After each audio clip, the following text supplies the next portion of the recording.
जय हिंद। स्वागत है आपका हमारे इस YouTube चैनल में। आज हम करेंगे असिस्टेंट मैनेजर मार्कफेड के अंतर्गत जो एग्जाम हुआ था, उस एग्जाम पेपर में हिंदी से कैसे प्रश्न आए थे, कितने प्रश्न आए थे, कैसा लेवल था, आसान हिंदी आता है कि और कौन सी हिंदी आता है, इस पर हम बात करेंगे। दूसरी बात, यदि आप किसी न किसी एग्जाम की तैयारी कर रहे हैं तो पिछला 10 सालों से, खासकर यदि आप व्यापम की तैयारी कर रहे हैं तो व्यापम में पिछले 10 सालों में कैसे प्रश्न पूछे हैं, चाहे वो हिंदी के हो, इंग्लिश के हो या फिर किसी भी सब्जेक्ट के हो, जब तक आप इन बातों को नहीं जानेंगे तब तक आपको एग्जाम निकालना दिक्कत हो जाएगा।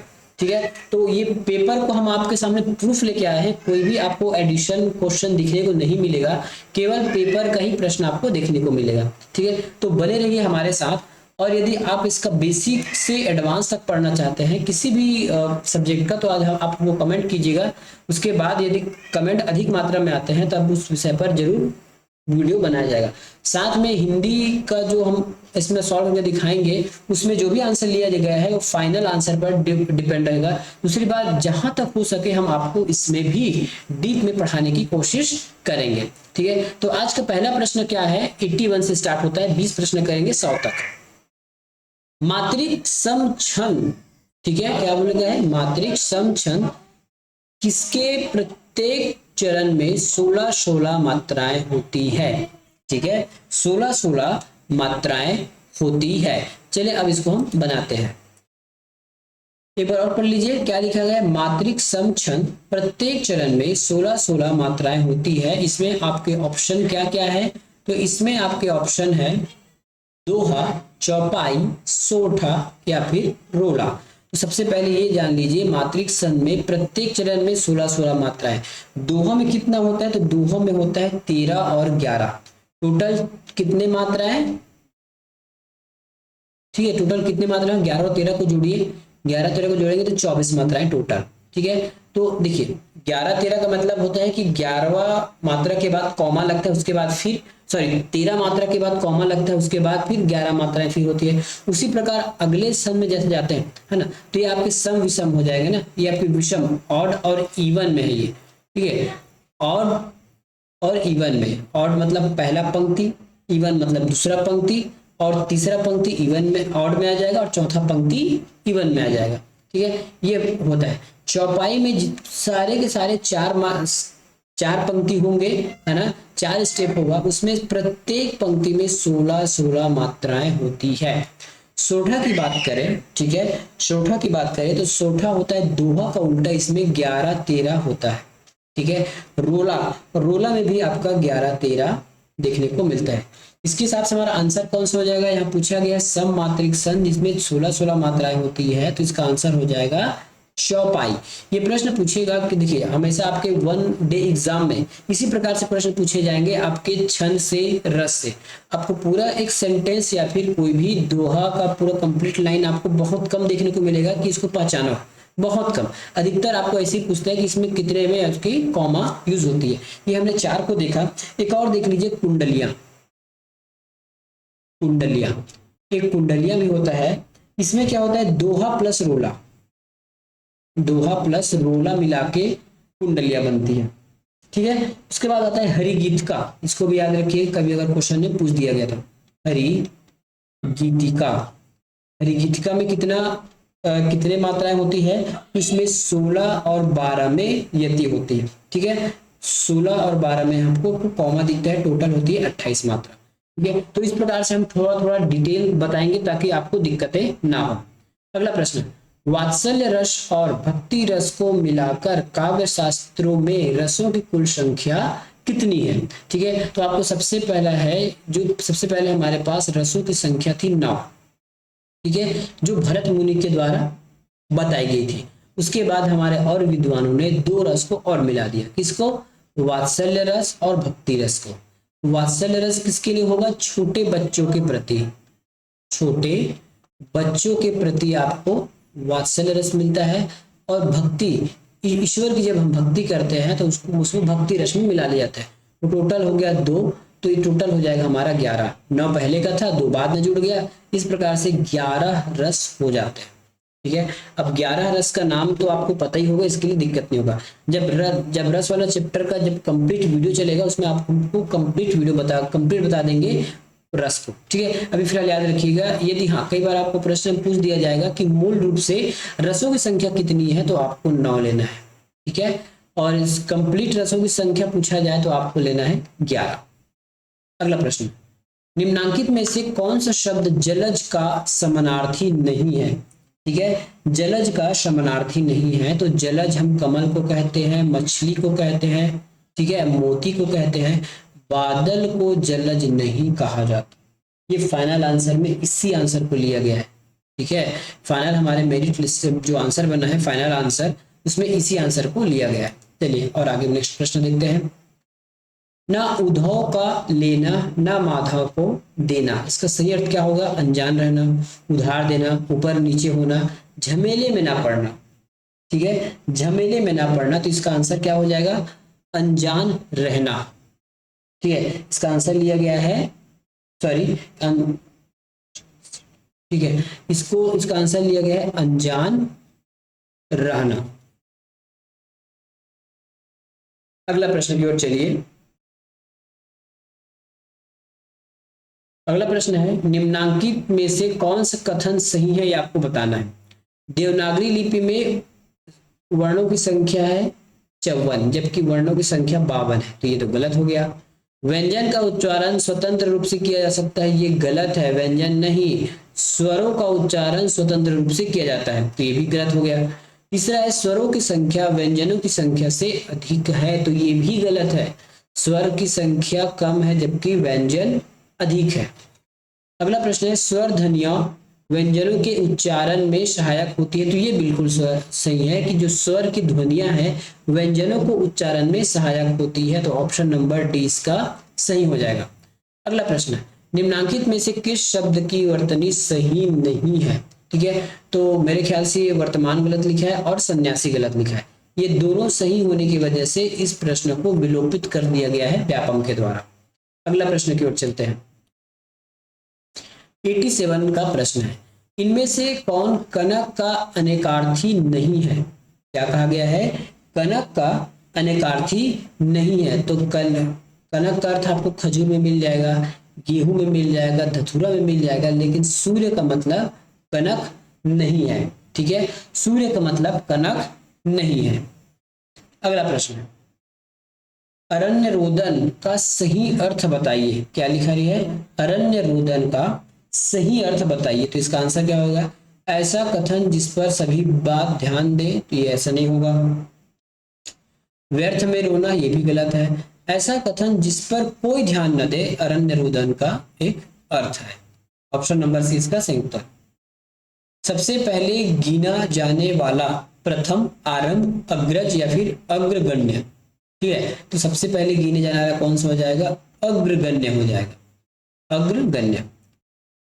लिखित का सही विलोम क्या होगा? आपको उल्टा बताना है। विलोम लिखित का हो जाता है आपका मौखिक, मतलब आपको कोई लिखित में आदेश नहीं कहा गया है या ना ही आपको बताया, ना कुछ काम मिला है, केवल मौखिक बात हुई है, कोई उसका हाथ पैर नहीं है, ये हो जाएगा आंसर इसका मौखिक। अगला प्रश्न, निम्नांकित में से प्रत्यय युक्त शब्द का चयन कीजिए। क्या कहा गया है? प्रत्यय युक्त शब्द का चयन कीजिए। सबसे पहले आप जान लीजिए कि प्रत्यय युक्त होता क्या है, तो यहाँ पे हमारा रहता है शब्द, मूल शब्द। यदि मूल शब्द के बाद और मूल शब्द के पहले कोई ना कोई जुड़ा होता है, पहले जुड़ने वाले को हम कहते हैं उपसर्ग। ठीक है, और बाद में जुड़ने वाले अन्य एलिमेंट या फिर शब्दों को कहा जाता है प्रत्यय। ठीक है, प्रत्यय। अब इसमें से प्रत्यय किसमें, आपको यही बताना है। आजन्म, ये आ पहले लग गया। परामर्श, खुशबू, तो ये तो हमारा, ये तो कोई उपसर्ग ऑप्शन दिख नहीं रहा है, ये भी हमारा उपसर्ग से बना है, ये उपसर्ग से बना है। जो इक हरा है यही आपको प्रत्यय दिखेगा, इक और हरा। ठीक है, इक और हरा। निम्नांकित में कौन सा शब्द विदेश से आया है? निम्नांकित में कौन सा शब्द विदेश से आया है? तो औरत, आग, खेत या फिर पगड़ी। आग, खेत और पगड़ी हमारे भारत देश में जन्मा शब्द है, जबकि औरत लगभग उर्दू शब्द है जो हमारे यहाँ से नहीं आया। तो औरत जो है, उर्दू तो नहीं है, पर औरत जो है हमारे विदेशी शब्द में गिने जाएंगे। निम्नांकित से व्याकरण की दृष्टि से अशुद्ध वाक्य को चुनिए। क्या बोला गया है? अशुद्ध वाक्य को इसमें आपको चुनना है। श्रीमद् भागवत की कथा 15 दिनों में समाप्त हुई। ठीक है, श्रीमद् भागवत की कथा 15 दिनों में समाप्त हुई। तो ये अब क्या चुनना है, अशुद्ध वाक्य को चुनना है ना, जो गलत है उसको चुनना है। तो ये तो सही हो गया। यूनान गहरे आर्थिक संकट से घिरा हुआ है। यूनान जो है यूनान गहरे आर्थिक, गहरे नहीं होगा, भारी हो सकता है, तो ये गलत होगा। पृथ्वी का कोई भी देश कंप्यूटर क्रांति के प्रभाव से अछूता नहीं रहा, ये बिल्कुल सही है। अभी देश में सर्वत्र शांति है, ये भी बिल्कुल सही है। तो हमको चुनना था गलत वाला। तो गलत वाला कौन सा है, ऑप्शन नंबर बी। ठीक है, गलत वाला कौन सा है, गलत वाला इसमें ऑप्शन नंबर बी। अगला प्रश्न देखिए, 94 नंबर का प्रश्न है। इसमें आपको अवयवी भाव समास पहचानना है। वहां क्या पहचानना है, अवयवी भाव समास। देखिए, अब रक्त पुरुष, तो रक्त का पुरुष या फिर रक्त पुरुष, तो ये हमारा अवयवी भाव नहीं है, हमारे तत्पुरुष तत्सम वाला तत्पुरुष आ रहा है ना, तो ये हमारा नहीं होगा। गंगा जल, गंगा का जल, तो ये भी हमारा अवयवी नहीं है। सीताराम अपना द्वंद्व में आ गया, द्वंद्व समास में। निसंदेह जो है हमारा क्या कहलाएगा, अवयवी भाव समास कहलाएगा। अगला प्रश्न, क्षत्रज्ञ, ठीक है, क्षत्रज्ञ इनमें से किस वर्ग में आता है, संयुक्त व्यंजन, दीर्घ व्यंजन, स्वर या फिर व्यंजन। तो इसका आंसर आ जाएगा हमारा संयुक्त व्यंजन, क्योंकि ये दो चीजों से मिलकर बना है। अब बात करते हैं क्ष की, तो ये किससे मिलकर बना है, आपके क प्लस ये वाला श से क्ष बना है। त्र की बात करें तो ये बना है आपके त प्लस र से। ठीक है, और ज्या की बात करें, ज्या, ठीक है, आपका ज्या बना है ज और या से। ठीक है, तो ये हमारा क्या हो जाएगा, संयुक्त व्यंजन हो जाएगा। इसमें से एक और है, उसको बताइए कि वो कौन सा है हमारे। ठीक है, इसमें से एक और श है, सॉरी एक और चीज है जो भी एक संयुक्त व्यंजन है, उसको आप कमेंट करके बताइए कि हमने 3 बता दिया, एक कौन सा है जो हमारा हमसे छूटा है, या फिर आप उसको आंसर कमेंट बॉक्स में बताना है। अगला, ई और ई किस प्रकार के वर्ण है। ई और छोटा ई और बड़े ई किस प्रकार के वर्ण है। किस प्रकार कहने का मतलब है कि इसका उच्चारण स्थान, देखिए ऑप्शन में चले तो कंठ है, दंत है, दंतोष, तालव्य है। ठीक है, यदि हम ऑप्शन के हिसाब से पूछे तो ये बोल रहा है कि इनका उच्चारण कहाँ से हुआ है। ठीक है, इसके उच्चारण स्थान को ये जानना चाहता है। तो जब मैंने एक बार क्लास बनाया था, इसमें मैंने सभी के उच्चारण स्थान पर चर्चा किया था। ठीक है, एक क्लास बनाया था जिसमें मैंने सभी के उच्चारण स्थान पर मैंने चर्चा किया था। आज उस ट्रिक को और बता देता हूं। अब सिंपली यहाँ पे लिखिए के, टी, एम, डी और ओ। ये आपके केटीएम हो जाएगा, आपका कंठ, तालव्य, मूर्धा, दंत और पोस्ट। अब देखिए, अगर मैं केवल सर व्यंजन की बात कर रहा हूँ, सॉरी स्वर की बात करूंगा, तो कंठ से उत्पन्न होने वाले स्वर हमारे हैं अ, आ। ठीक है, और जो तालव्य से उत्पन्न होने वाले, ठीक है, तालव्य से उत्पन्न वाले हमारे स्वर है ई और ई, छोटा ई और बड़ा ई, ये हो गया। और जो हमारे मूर्धा, एम से मूर्धा होता है, मूर्धा से क्या होता है, री, संस्कृत वाला री। ठीक है, उसके बाद, ठीक है, उसके बाद होठ से, ओ से होठ हो जाएगा, तो इसे ऊ, और जो ऊ है ये इनका उच्चारण यहां से होता है। ठीक है, इसके बाद हमारे जो आ ओ औ बच गया है, बाकी आप समझ में आ जाएगा। यदि आपने हमारा बेसिक वीडियो देखा होगा तो सबसे पहले ए है ना, ये वाला जो ए है, ओ है और औ है, ये हमारे संयुक्त स्वर कहलाते हैं। ये किन्हीं 2 स्वरों से मिलकर ये बना हुआ है। ठीक है, किन्हीं 2 स्वरों से मिलकर बना हुआ है, इसलिए आप आगे बढ़कर इसको पहचान लेंगे। सबसे पहले हम इसका आंसर दे देते हैं, फिर इसको भी बता देंगे। तो हमको पूछा गया ई टी कहाँ है, टी फॉर तालव्य, ऑप्शन नंबर डी इसका सही उत्तर होगा। ठीक है, अब देखिए ए ओ औ का उच्चारण स्थान क्या होगा। ठीक है, तो इसके लिए आपको ये जानना होगा कि ये ए और ये बना कैसे है। ठीक है, इस जब तक आप जान नहीं पाओगे कि ये किनसे बना है, तब तक आप उसमें कुछ कर नहीं पाओगे। ठीक है, तो पता होना चाहिए हमारा ये ए जो है वो कहाँ से बना है और कैसे बना है। ठीक है, तो सबसे पहले हम ए की चर्चा करते हैं। ये इसको, ये हमारा बना कहाँ से, तो ये बना है आपके अ प्लस, ठीक है, अ प्लस ई से, अ प्लस ई से ए बना, ये वाला, सॉरी ये वाला ए। है ना, ये तो बड़ा है, ये वाला ए अ प्लस ई से बना है। अब अ का उच्चारण स्थान कहाँ पे हो जाएगा, अ और ई, ठीक है। अ का कंठ है और ई का तालव्य है, तो कंठ तालव्य ध्वनि है, ये क्या है, कंठ तालव्य ध्वनि है, ठीक है। उसी प्रकार ए भी कंठ तालव्य ध्वनि हो जाएगा। और ओ कैसे बनता है ये देख लीजिए, इस ओ को बताता हूँ कि ओ कैसे बना है। ये ओ बना है आपके अ प्लस उ से, अ प्लस उ से। अ का उच्चारण स्थान क्या है, सॉरी कंठ, और उ का होठ, तो कंठ ओष्ठ, कंठ ओष्ठ, कंठ कंठ और फोर्थ से आपका बनता है ओ, बोल के देखिए, ठीक है। तो इस प्रकार से आपको डिटेल में पढ़ना जरूरी है, क्योंकि परीक्षा में प्रश्न कहीं से भी आ सकते हैं। इसका अगर डिटेल वीडियो अगर बनाया जाएगा तो आपको बहुत अच्छे से समझ में आ जाएगा, पूरे के पूरे 52 अक्षर, ठीक है, पूरे के पूरे 52 अक्षर का जो उच्चारण स्थान है हमारे जीभ के माध्यम से, हमारे मुंह के माध्यम से, वो मुंह के किस हिस्से से उसका उच्चारण होता है ये हम उसको बता देंगे आपको जब इसका बेसिक वीडियो चलेगा। अगला प्रश्न है, जहां विरोध ना होते हुए भी विरोध का आभास किया किया जाता है, कौन सा अलंकार होता है, ठीक है। तो अतिशयोक्ति ऑप्शन के हिसाब से चले तो अतिशयोक्ति वैसा चीजों में कहा जाता है जहां नियम कानून के तोड़कर कोई अलंकार का बताया जाता है, तो अतिशयोक्ति अत्यधिक बताना। श्लेष का मतलब होता है चिपका हुआ, यमक अलंकार, ठीक है। श्लेष यमक की हमारे विरोध नहीं दर्शाते, लेकिन विरोधाभास ऐसा एक अलंकार है जिसमें विरोध की भाषा होती है, ठीक है। मतलब विरोध नहीं होते हुए भी उसमें विरोध की भाषा उसमें बताई जाती है। इसका भी हम डिटेल क्लास में ही आपको अच्छे से समझा पाएंगे कि ये दोनों होता कैसे है, ठीक है।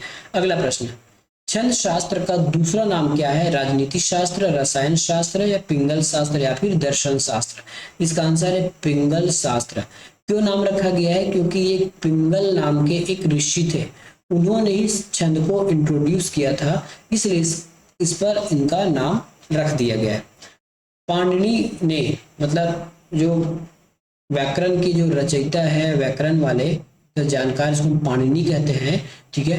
उन्होंने य र ल व को संक्षेप में क्या कहा गया, य र ल व को संक्षेप में क्या कहा है, तो इसको कहा जाता है यण, याद रखिएगा। और य र ल व यदि कहीं आपको मिल जाए मतलब वो यण स्वर संधि बन जाती है। फिलहाल य र ल व को यण स्वर संधि कहा जाता है। श्रृंगार रस का स्थायी भाव क्या है, श्रृंगार रस का स्थायी भाव क्या है, तो श्रृंगार रस का स्थायी भाव है रति। रस तो आपको ऐसा पढ़ाएंगे ताकि आपको जिंदगी में ना भूल पाओ कि रस से प्रश्न अगर आएंगे तो आपको बहुत अच्छे से समझ में आ जाएगा। ये थे 20 प्रश्न जो इस एग्जाम में पूछे गए थे, इसको ऐसे ही हल करना था। इसी नेक्स्ट वीडियो में इसी पेपर का और जो पार्ट है उसको भी लेके आएंगे, मिलेंगे अगले वीडियो में। धन्यवाद।